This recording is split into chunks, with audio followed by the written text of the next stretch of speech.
Just fatten up some of the coupling capacitors and maybe change a grid leak resistor or something, Rich. N2RY W2SDR, over. Yes, must be Mike Knight. Can't believe I couldn't find this one. I scoured pages and pages of stuff, and there's like a billion mods for these, for this thing.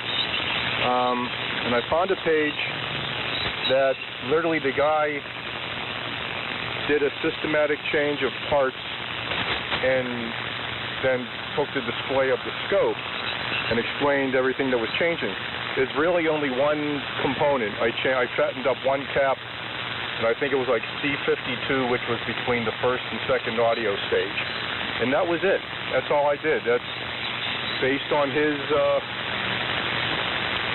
stuff that he did. He said this is the biggest bang for the buck. This is the one that makes the most difference out of all of them. You can do them all, he said, but literally this is the easiest and one that gives you what he thought was the best change. And that's pretty much all I did. I think it was like C52 or C56. The usual was like, I don't know, 0.05, and I fattened this, I don't know, like 0.01 or something, like 10 years ago or something. So, yeah, that's all. I think it was actually harder making the cable, the mic cable, because of the stupid 210 connectors. For this end of Valiant, I made cables that came out to a two-conductor phonoflux, like to support the mic thing and interchange the mic. So I happened to have multiple 210. So yeah, that's pretty much all I did. And the low power thing, I just did rewired the 9-pin connector on the back. So with the wires on the chain, instead of 40 watts, 45 watts that you normally get, but you're using the low voltage supply, this load is doing 8 watts. 8 watts out, and it's driving the Titan 200 watt carrier, which is what I normally do. And then I have a Johnson attenuator that if I put in line, it'll cut it back down to 4.5 watts, which I think comes out to be about 150 watts. So low power, low voltage wiring, plug 8 watts into the Titan. So easy peasy, as they say. W2SDR. Yeah, well, that's the way to do it. That's what I did with my Nightkit T150. When I had that on the air, it's the same deal. It's a voltage doubler power supply, and the T150 anyway. And I just put a single pole double throw switch. I can go to half voltage to drive an amplifier or full voltage to get the full output. It worked great. Just with the little toggle switch. Now see, that T150 was controlled carrier. I plate modulated it with a homebrew solid state modulator, and I'd get about over 100 watts of carrier out of that T150. And with 300 watts of audio I had driving those tubes, that was really a good setup. I still have it. I haven't had that thing on in years. I developed some problems with the VFO because they were kind of cheapy transmitters. They weren't real good. You know, they looked nice, but you know, they were really bare bones. But I had lots of fun with it. That was my first, not this one that I have now, but a T150A was my first transmitter back in the 60s when I first got my ticket. And fine on the mods to the Ranger. Well, you did it right, man. Sounds really nice, Rich. N2RY W2SDR. Yeah, I'm kind of proud. I always liked the Ranger. It was somebody gave me this Ranger. I got licensed 91 or 92. Somebody gave it to me like 90, right after I got licensed. So it might have been like 91, between 91 and 92. hadn't even gotten my extra yet. And the guy at the club at the time I was pretty much friends with, somebody gave it to him. He was a CW guy, so he had a 930 that he loved and swore by. So he had absolutely no use for it. He really didn't do voice. So he goes, "Here, happy new ham day." I'm like, "What's this?" He goes, "It's the Ranger." And then this was before I got into AM. So I said, "Great." It sat on the shelf for a while, and then pulled it out, checked it over, put the PTT mod into it, because I was paranoid about the function switch blowing. And I used it barefoot for, I don't know, 10 years. And said, "Hey, wait a minute. You think you should be able to drive an amplifier?" So, yep, I like it. And now I got a spot for it. So, I still have my DX60B, the very first rig that I got when I was like studying to get take my first test. So I got the DX60B, the HR10 receiver, HR10B, and the VFO. So I can't remember the model number, but I still have the original things. I used those for years too. You know, I thought about modifying it, but I don't know. It's a nostalgia thing. I have to admit though, the receiver, the HR10B, I've never used in a really long time. So I actually talked to somebody on, I think, 40 meters one time that was using that exact setup. He was using the HR10B. He said it was great. So I'm using this tonight with my 75A4. So it's been a long time since I've had the shelf stuff on. W2SDR and 2RY. Yeah, W2RY, W2SDR. I guess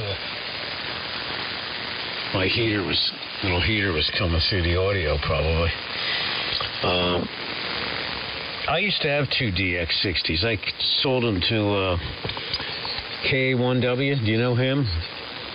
Up in New England, Dave, KA1W. I haven't talked to Dave in a while. Maybe that's, yeah, KA1W. He's up in Connecticut. He bought both of my DX60s. And, because I wasn't using them anymore, so I sold him both of them. And I still have a Heathkit Cheyenne, though, that I want to take out the control carrier, make it completely screen modulated. That's a nice little transmitter, a little Cheyenne. You know, it's kind of a heavy-duty DX60, if you remember. But it's nice that it's got antenna changeover relay built in for a receiver. And I've got the Heathkit utility power supply that's got a negative voltage tap in it that I can use for the bias voltage to run that thing on screen modulated. So, but I've been meaning to do that for the last, I don't know how many years, and never got around to it. So I should really concentrate on that, I guess. I got time now and stuff being retired. So I'll have to repair this other mic and see what happens with the cord that I yanked out by accident.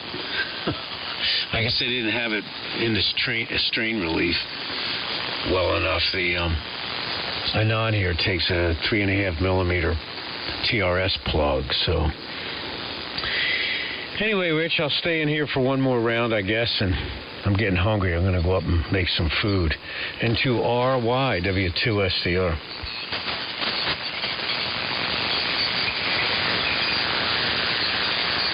Is that your $5 microphone? This is one of them. The other one, they're both $5 microphones, but they have different little elements in them. But this is one of them. Go ahead. All right. Yep, they certainly sound good. Yeah, I don't know. I wasn't very fond of, probably because of being lazy. of really ripping into stuff and doing too many mods on it. I know that DX100s can sound a lot better than they were stock, but man, that little corner that they jammed all the audio components into, what a pain in the ass it is to get in there. I think I did it on one. Cut my fingers up on the metal. I get why they did it. I understand it. But man, to modify it after the fact, what a pain in the butt. Ranger wasn't bad. The Valiant 2 was very easy. A lot of room in the Valiant 2. That was easy to work on. The Flex is even easier. I don't know. Not sure where my wife is. Still at work. Haven't heard from her. So I don't know. I don't think what we have leftovers. I don't think we have too much left, but come up with something. All right, Frank. I'll let you go. It is time to eat, and I probably should go up and see what I got to work with also. So glad that this thing is working. I got the wiring figured out. I have to make some better, more permanent wiring for the PCC and the AC hookup. I got a whole board full of connections that I get to choose from. If I would, let's see, from this rack I could run 2 DX100s and my Valiant 2 and switching between the 2 receivers. So setting up for one isn't so bad. All the infrastructure's here. Just got to rechannel some wiring. So take care. Talk to you soon. Have a good evening. W2SDR and 2R1.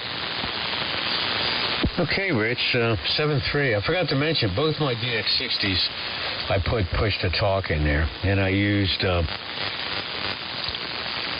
I took at least a half, made DC out of the filament supply for a